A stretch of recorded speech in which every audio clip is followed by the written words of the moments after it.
All right. Hello, everybody. 23 ZR2 Desert Boss. 2-inch front level up, 1-inch leaf lift in the back. 35s. A little bit of work. I did the sleeves for the tie rod arms. I did extensions for my breather tubes all the way up here. Even though the one that the factory puts on says it will not get water in it, mine got torn off by grass in deep water grass.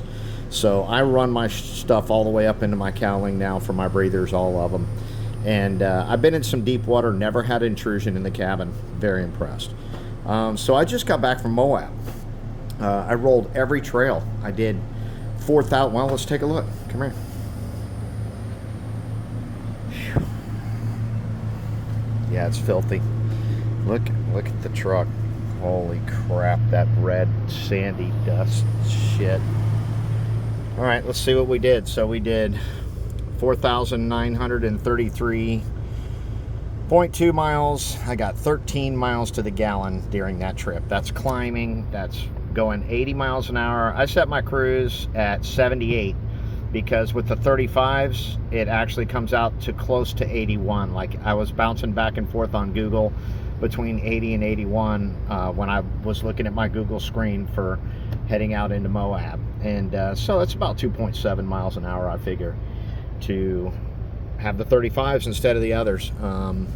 So truck ran great. I can't believe it. I was hanging with great Jeeps. If you haven't seen my videos, it's at Barry Guffey 8061 on YouTube. And geez, I guess you're watching it now. So every inch here is dirty. I'm going to pull out my compressor and I'm going to blow the inside of my truck out before I try to clean it. I cleaned the outside and I took on some damage, a little bit, nothing major. Like a stick bounced up, hit here. I thought it scratched the paint. Well, I thought it scratched the paint, but it didn't. But it did put a nice knock in there.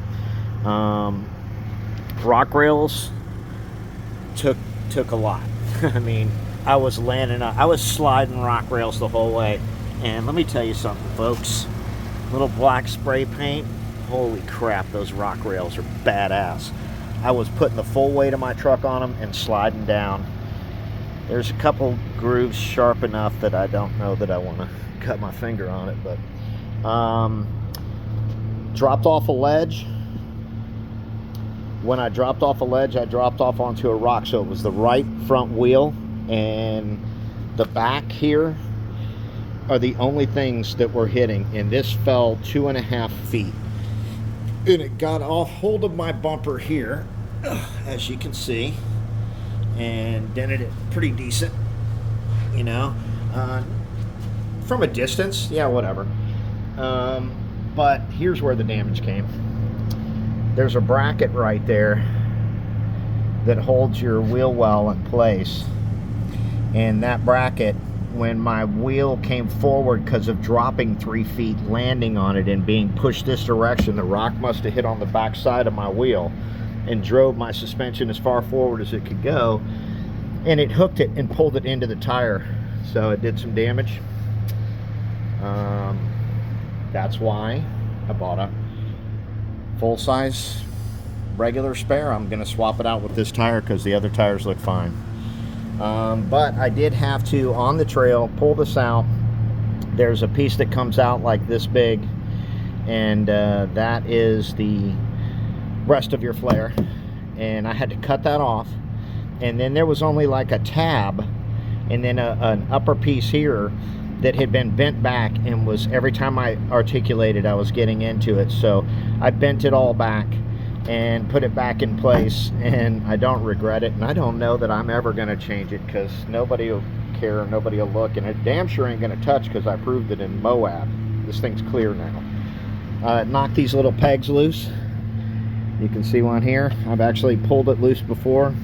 I bought all new pegs, so I'm already ready to do that. I'm going to do that this afternoon. I'm going to just pull it out, put new ones on, pop it back in. Looks great. So no real body damage at all. Front bumper, well, here we go, guys. come up. The come up winch is awesome. Used it over a couple times now to try to help people and do stuff and pull myself and all that kind of stuff. And this one took some abuse. Like my angles were really good when I was on the rock. I had great angles, but it still hit on some of those major trails. Poison Spider, Golden Spike, they were hitting the front of my bumper. Well, my engagement handle is right here for my new winch. So not only did I smash my fair lead line and I had to replace it,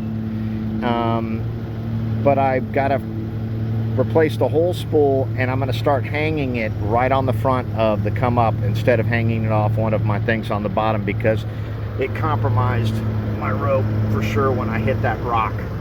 So you can see it took a couple good dings, but a little paint, you won't even notice. This thing's solid as a rock. It held really good. I was putting the full weight of the truck on it, and it held really good. Everything under here ran clear. I never touched with my front end. Guys, 2-inch level up, 35s. I rolled all of Moab and never touched it. You know, there was a couple trees that got into my truck so far. That's, look, it's scratched, but you really can't see it because I just put that ceramic coating stuff on it. Yeah, the truck is just, look at the dust from Moab. Holy crap. It's all up in here. That's why I'm going to get the air blower out and get her done. What else? Oh yeah, this. Well, when you're hanging on the edge of a cliff, sometimes you got to take the bad option and back up over the pine tree. So that's kind of what happened there. I backed up over a pine tree, and well, it did what pine trees do. So you can see some good rock gouges where I came off the rocks. But looks good. Now it's got character. Got my Moab sticker. Got my freaking skunk ape from Everglades and from Moab ready to go. So tire held fine right there. Put it in place. I had a thing of gas stuck right here, as you can see. Stuck in between here, and I had it strapped so it couldn't come up or down. I carried my high lifter jack like that.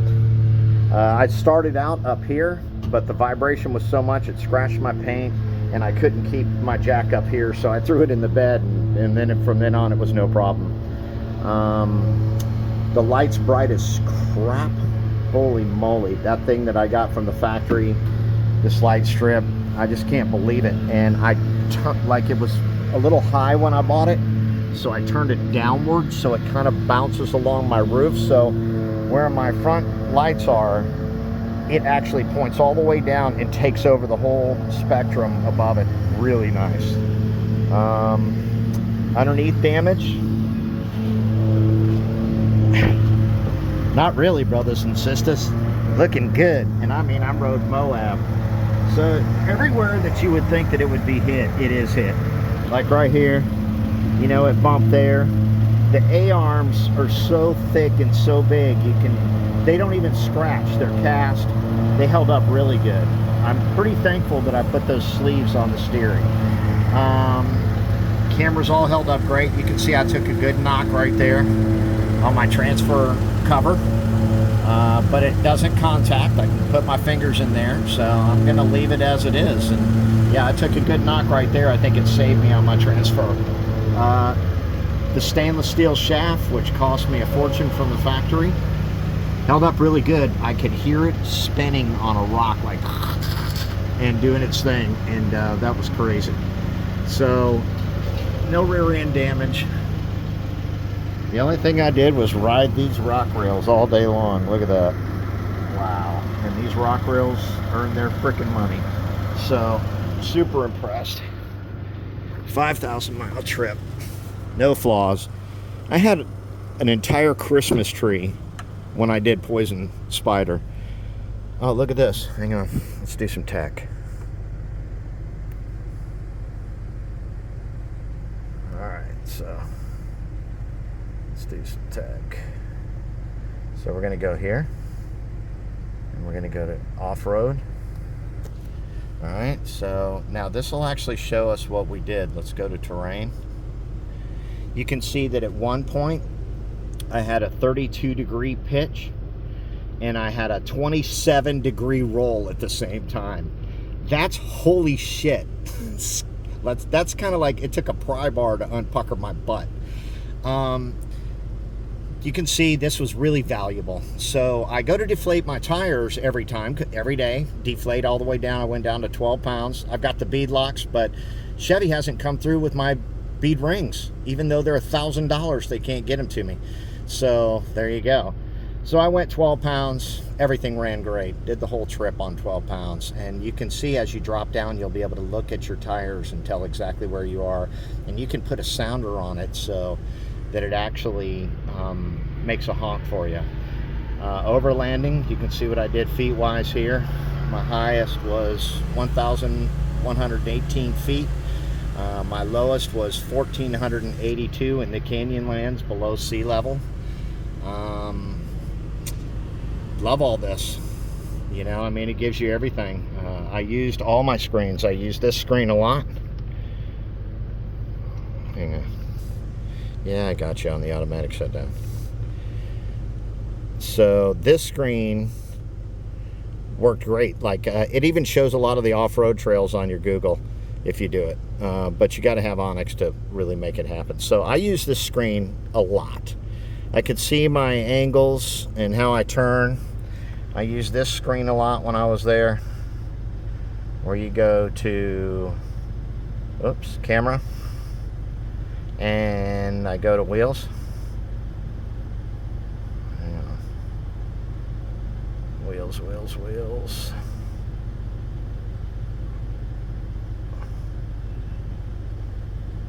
Where the hell's it at?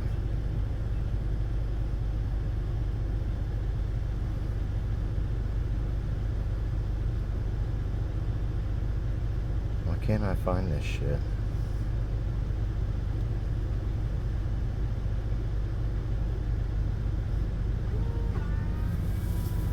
Clean those cameras up a little. There you go. Nice and clean now. Where's my over the wheel well? Houston, we may have a problem.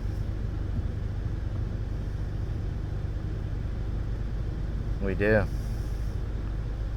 I have no over the wheel well. Very interesting.